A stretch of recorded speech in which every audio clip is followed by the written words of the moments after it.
নিজকে আমি কেনেকৈ মটিভেট কৰি ৰাখিব পাৰোঁ ডিপ্ৰেশ্যনটো খুব বেছি হয় বিভিন্ন ক্ষেত্ৰত আমাৰ নিজৰ দৈনন্দিন জীৱনত আমাৰ ডিপ্ৰেশ্যনটো বাঢ়ি কেতিয়াবা গৈ থাকে আমি যিটোলৈকে নিয়ন্ত্ৰণ কৰিব নোৱাৰা হৈছোঁ চ' আমি কেনেকৈ নিজকে মানে মটিভেটেড কৰি ৰাখিব লাগে তো মই তাৰ এটাই উত্তৰ দিম এনেকুৱা এটা সপোন এনেকুৱা এটা লক্ষ্য বাছি লওক যিটো সপোনৰ বিষয়ে অকণমান যাতে আপুনি মনত পেলাই দিলেই চকু মুদি আপোনাৰ ভিতৰত যাতে এটা জোচ আহি যায় এটা এনথুজিয়াজিম আহি যায়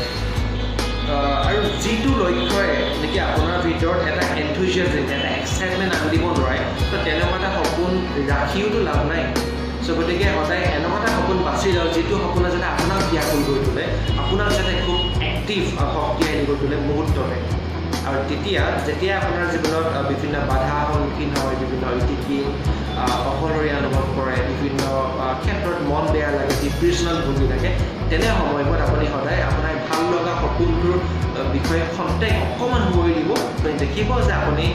পুনৰ কাম কৰাৰ বা পুনৰ এই সমস্যাবোৰৰ লগত যুঁজিবৰ কাৰণে এটা আপুনি এনাৰ্জি পাব